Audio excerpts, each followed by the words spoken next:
আসসালামু আলাইকুম। আজকে এই চারাগুলোকে অনেকগুলো চারা মিক্স করা আছে, এগুলোকে সেপারেট করব এবং একটু বড় সাইজে পটে দেবো, কারণ এগুলো এখন বড় হচ্ছে, তাদেরকে বড় জায়গা দেওয়া দরকার, বেশি করে জায়গা লাগবে তাদের। তো এখানে এই করার আগে কিছু প্রস্তুতি আছে। প্রস্তুতির মধ্যে সর্বপ্রথম লাগবে হচ্ছে আপনার কিছু পট। মনে রাখবেন যত মিনিমাম 2 ইঞ্চি হাইট পট হয় তাহলেই হবে।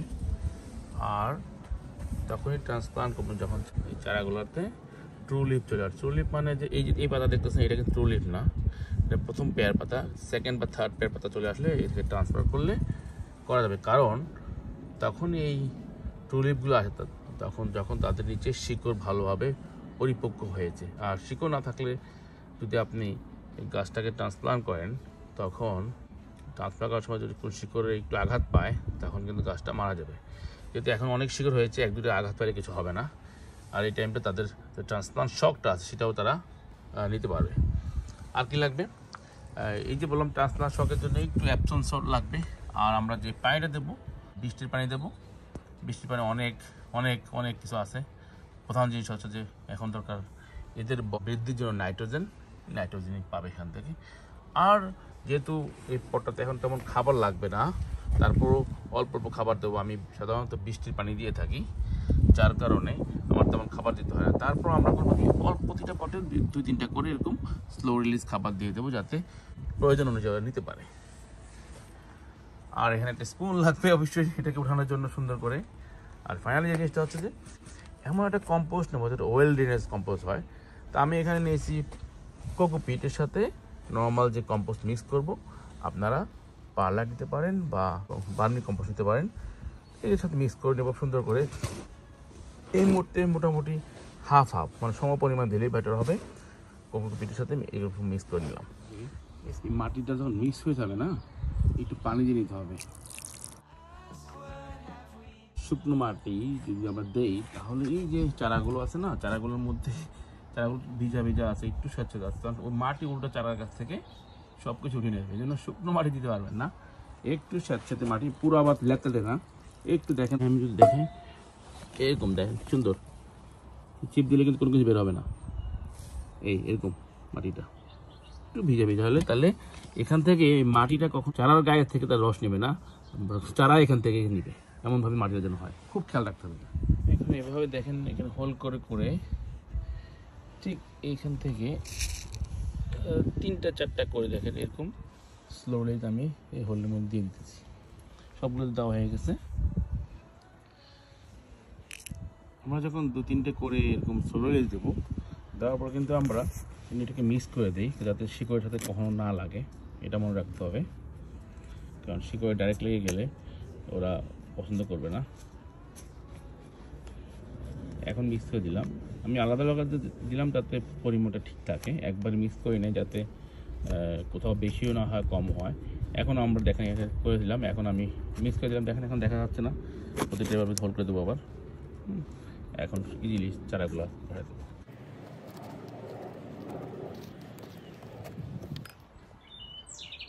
গাছগুলো থেকে চারা সেপারেট করার আগে আমরা যেন এটাকে ভালোভাবে পানি খাওয়ায় একটু মাটিগুলোকে ভিজিয়ে নেই, যাতে রুট বলগুলো মানে এলোমেলো হয়ে বের হয়ে না যায়, ছড়িয়ে ছিঁড়ে না যায়, লেগে থাকে। তো দেখেন আনলে খুব সুন্দর করে চলে আসে, একবার লেগে থাকে। এখন আমরা এই চারাটা উঠালাম, চারাটা ওঠানোর পরে দেখেন এভাবে রাখা আছে, এখানে আমরা প্রতিস্থাপন করব। তো খেয়াল রাখবেন যে রুট বলের যে এই যে কাণ্ডটার উপর এর উপরে যেন না ঢোকে বেগুন গাছগুলো। শুধু টমেটো গাছ আপনারা যতটুকু পারেন মাটিতে পুঁতে দেবেন, কিন্তু এইটা কিন্তু বেগুন গাছ বা অন্যান্য কোনো গাছ এই কাণ্ড যতটুকু আছে আপাতত উপরে এর উপরে নিচে দেবেন। আমরা যদি যাই এখানে এই পরে দেখেন এখানে যাচ্ছি, ঠিক এই পরিমাণে আমরা যাব, সুন্দর করে আস্তে বসিয়ে দেবো, সুন্দর করে চাপিয়ে দেবেন যাতে গাছে সোজা হয়ে বসে থাকে। টমেটো গাছ আপনারা যতটুকু পারেন ডাবিয়ে দিবেন, অন্যান্য কোনো গাছই আর ডাবানো যাবে না। টমেটো গাছের কাণ্ড থেকে শিকড় বের হয়, কিন্তু এইটা থেকে কিন্তু বের হয় না, এটা পচে যেতে পারে। এভাবে সুন্দর করে দেখেন আমরা দিয়ে দিলাম। এখন এই যে চারাগুলো প্রতিস্থাপন হয়ে গেল, কয়েকটা আমরা দুটো করে দিয়েছি, আপনি একটাও দিতে পারেন, দুটো দিতে পারেন। দুটো দিচ্ছে এই কারণে ইনকেস একটা মারা যায় তখন আরেকটা থাকবে, আর দুটো থাকলে কোনো সমস্যা নাই, আমরা পরবর্তী যখন রোপণ করবো তখন সেপারেট করে নেব। এখন কি কাজ?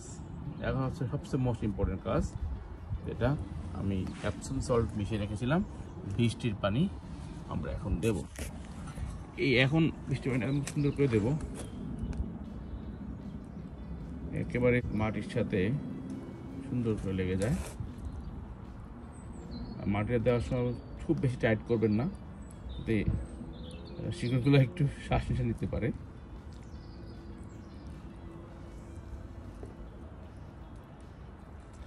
তো ওই তো হয়ে গেল আমাদের। এখন এটাকে আমরা ঘরের মধ্যে রেখে দেবো, যেহেতু এখনও আমাদের ইংল্যান্ডের বাইরের তাপমাত্রা ঠিক না। তাছাড়া একে আমরা বাইরে নেওয়ার আগে অ্যাক্লিমাইজেশন, পরিবেশের সাথে খাপ খাওয়ানো, হার্ডনিং অফ, ওইটা করবো। ওইটা একটা পর্বে আমরা আলোচনা করবো ইনশাল্লাহ। বাট আজকে যেটা মূল জিনিসটা আমাদের খেয়াল রাখতে হবে, আমরা যেন এই রুট বলের নিচের মাটিতে না ঢুকাই। তাহলে অনেকে বলেন যে আমার গাছ মরে গেছে, পচে গেছে, এইটাই মূল কারণ। এই যে রুট বলটা দেখতেছেন, এর উপরে যেন না উঠে মাটি। বেগুন গাছ মরে গেছে, টমেটো গাছ ঠিক আছে। আর যে জিনিসটা বৃষ্টির পানি দেবো আমরা রীতিমতো, আর পরবর্তীতে আমরা সব ট্রেন দেবো। ডাইরেক্ট কোনো পানি আমরা দেবই না। ইনফ্যাক্ট আমরা আগামী পর্বে আমরা হয়তো খাবার টাবার নিয়েও আলোচনা করবো। তো খাবারটা এখনও দিতে পারবেন, বাট আজকে আর দিচ্ছি না খাবার, নতুন কাজ। আর যে এই যে অ্যাপসম সল্টের পানিটা দিলাম আমরা, এটা মূলত এই যে নতুন নতুন একটা পরিবেশে আসলো, এই নতুন মাটি, এখানে তাপমাত্রা ভিন্ন, পরিবেশ ভিন্ন, ভিন্ন দেশ, ভিন্ন এরিয়া, ভিন্ন সব কিছু, এই জন্য তাকে একটু অ্যাপসম সল্ট দিলে তার প্রাইমারি লেভেল যে শকটা সে উত্তরণ করবে।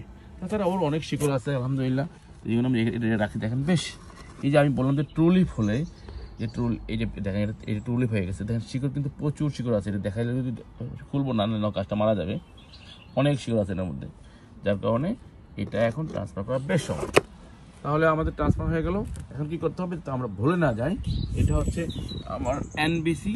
তো আমি এখান থেকে একটা লেভেল নিয়ে সুন্দর করে এখানে রেখে দেবো। ঠিক আছে, এ তো হয়ে গেল। তারপর আমরা ঘরে রেখে দেবো ইনশাআল্লাহ। দেখবেন যে কয়েকদিনের মধ্যে গাছগুলো বেশ সুন্দর হয়ে পরিমাণ হয়ে গেছে। ট্রান্সপ্লান্ট করা হয়ে গেলে আমরা একে আবার ঘরের মধ্যে সুন্দর একটা রুম টেম্পারেচার, সাধারণত 16 থেকে 18 ডিগ্রি টেম্পারেচার মধ্যে রাখলে ভালো হয়, এবং যেখানে একটু রোদ পাওয়া যায় এখানে রেখে দেবো। আর যদি রোদ না থাকে এরকম গ্রোলের নিচে রেখে দেবো। ইনশাআল্লাহ দেখবেন যে কিছুদিনের মধ্যে গাছগুলো বেশ সুন্দর হয়ে গেছে ইনশাআল্লাহ। একটা বিশেষ জিনিস মনে রাখতে হবে, আমরা যেন ট্রান্সপ্লান্টটা বিকেলে দিয়ে করি। বিকেলে করলে সরাসরি রোদ না পড়ে। আপনি খেয়াল করেন বাংলাদেশে যখন যারা ট্রান্সপ্লান্ট করে যে কোনো চারা, দেখবেন যে শেড দিয়ে রাখে। তো এখানে ঘরের ট্রান্সপ্লান্ট করলেও যাতে সরাসরি আজকে যেন রোদ না পড়ে, তাদেরকে একটু স্বাভাবিক পরিবেশে আসতে দেন, জানি কেমন টোলে পড়েছে। এবার ঠিক হয়ে গেলে আবার কাল পরশু থেকে 2-3 দিন পর থেকে রোদ দিতে পারবেন ইনশাআল্লাহ।